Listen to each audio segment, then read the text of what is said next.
누가복음 12장 32절에서 34절입니다. 두려워하지 말아라. 적은 무리여. 너희 아버지께서 그의 나라를 너희에게 주시기를 기뻐하신다. 너희 소유를 팔아서 자선을 베풀어라. 너희는 자기를 위하여 낡아지지 않는 주머니를 만들고 하늘에다가 없어지지 않는 재물을 쌓아두어라. 거기에는 도둑이나 좀의 피해가 없다. 너희의 재물이 있는 곳에 너희의 마음도 있을 것이다. 아멘. 32절에 적은 무리라고 했습니다. 적은 무리는 예수님의 제자입니다. 예수님을 따르는 무리는 많았습니다. 그러나 제자는 그 수가 적었습니다. 제자의 수가 적다는 것은 하나님 나라의 일꾼들이 그 수가 적다는 것입니다. 요새 우리나라에서 그리스도인은 수가 적지 않습니다.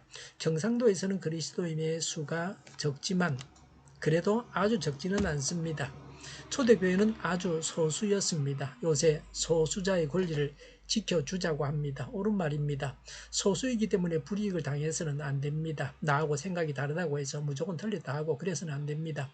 동성애가 정당하고 옳은 것인지는 시간이 흘러가면 증명해 줄 것입니다. 하나님과 성경을 대적해서는 안 됩니다. 그래서 우리나라를 위해서 기도해야 합니다. 소수자의 권리를 존중해 주는 것과 같이 동시에 누구나 성경을 믿고 사는 신앙의 자유도 동시에 누리며 살게 해야 합니다. 성경을 믿고 동성애는 죄라고 성경을 말할 수 있는 신앙의 자유를 누리고 살아야 합니다. 32절에 두려워하지 말아라고 했습니다.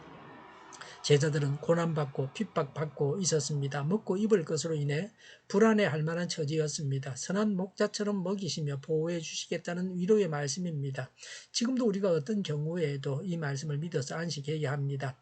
32절에 너희 아버지께서 그의 나라를 너희에게 주시기를 기뻐하신다고 했습니다. 예수님은 제자들에게 하나님의 나라를 구하라고 하셨습니다. 이제는 하나님께서 하나님의 나라를 선물로 주시기를 기뻐하신다고 말씀하고 있습니다. 제자들은 핍박과 고난과 가난에도 하나님 나라를 구했습니다. 그래서 예수님은 단순히 물질적인 것으로 채워주시는 것이 아니라 하나님 나라를 상속받을 수 있다고 하셨습니다. 제자들은 하나님 나라에 들어가기로 보장을 받은 자들입니다. 예수님은 하나님을 너희 아버지라고 하셨습니다. 또 하나님께서 하나님 나라를 너희에게 주시기를 기뻐하신다고 하셨습니다. 하나님과 제자들의 관계가 친밀한 것임을 나타냅니다. 하나님 나라는 천국입니다. 천국은 하나님이 주인이신 나라입니다. 우리가 지금 이 세상에서 천국을 이루어야 합니다. 예수님을 주인으로 모시고 살아가야 합니다. 하나님 나라에 들어갈 사람으로서 하나님 나라에 들어갈 준비를 하라는 것입니다. 파선전은 불을 축적하는 것은 어려운 일이요 그것을 지키는 것은 더욱 어려운 일이다. 그리고 그것을 현명하게 사용하는 것은 가장 어려운 일이다라고 했습니다. 재물의 사용에 관해서 33절이 말씀하고 있습니다. 33절에 너희 소유를 팔아서 자선을 베풀어라. 너희는 자기를 위하여 낡아지지 않는 주머니를 만들고 하늘에다가 없어지지 않는 재물을 쌓아두어라. 거기에는 도둑이나 좀의 피해가 없다고 했습니다. 어리석은 부자와 같이 살지 말라는 말씀입니다. 물질에 집착하여 이기적인 삶을 살지 말라는 것입니다. 자선을 베푸는 것은 하늘에다 보화를 쌓는 것입니다. 하늘을 바라보며 사는 삶입니다. 하늘에 쌓는 것은 도둑이나 좀의 피해가 없습니다. 아무에게도 빼앗기지 않습니다. 나누어 주는 것이 가장 부유한 사람입니다. 나누어 주는 사람이 가장 부자입니다. 영원한 하나님의 나라에서 영광을 누릴 것입니다. 34절에 너희의 재물이 있는 곳에 너희의 마음도 있을 것이다 라고 했습니다. 마음은 생명의 근원입니다. 인격과 행위의 중심입니다. 보물은 사람의 관심의 대상입니다. 마음이 이 땅의 보물인 재물에 관심을 두느냐 하나님 나라에 관심을 두느냐에 따라서 그 사람의 삶의 가치가 결정됩니다.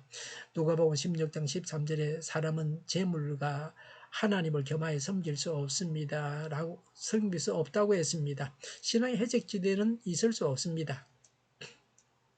하나님 아니면 재물을 선택해야 합니다. 그러나 그 결과는 엄청난 차이를 가져옵니다. 하나님을 선택한 자는 하나님 나라를 상속받을 뿐만 아니라 영원한 복도 받게 됩니다. 재물에만 관심을 둔 사람은 결코 하나님 나라를 상속받지 못할 뿐 아니라 자신의 생명도 구하지 못하고 재물도 잃게 됩니다.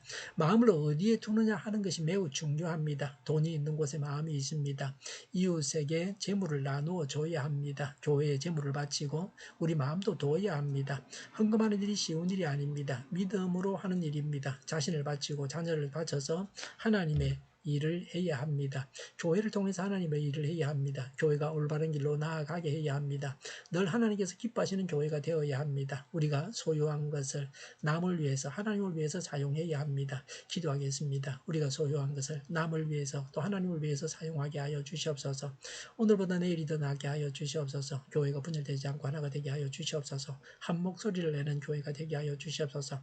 모든 언론이 제 역할을 다하게 하여 주시옵소서. 정의가 강물처럼 흘러가게 하여 주시옵소서.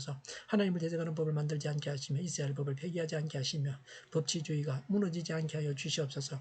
코로나19가 물러가고 전 세계적으로 백신을 신속하게 대량 생산해서 충분히 공급하고 치료제가 나오고 갇힌 생활이 끝나게 하여 주시옵소서.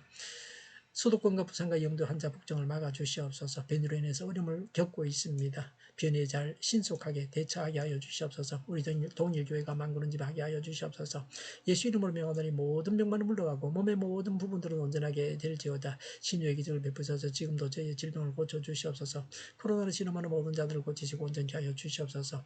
저희와 교회와 이 나라의 민족을 고치시고 잘못된 것을 제거해서 성결하게 하여 주시옵소서. 저희와 교회와 이 나라의 민족을 불쌍히 여겨 주시옵소서. 교회와 나라의 지도자복을 허락하여 주시옵소서. 하나님께서 기뻐하시는 교회와 나라가 되게 하여 주시옵소서. 늘 맑은 공기를 마실 수 있게 하여 주시옵소서. 공부한 학생들에게 지혜를 다하셔서 앞서가게 하시며 합격의 영광을 누리게 하여 주시옵소서. 오늘도 하나님 안에서 사고 넘치는 삶, 복된 삶을 살게 하여 주시옵소서. 감사와 찬양을 주님께 돌려드리며 예수님의 이름으로 기도하옵나이다. 아멘.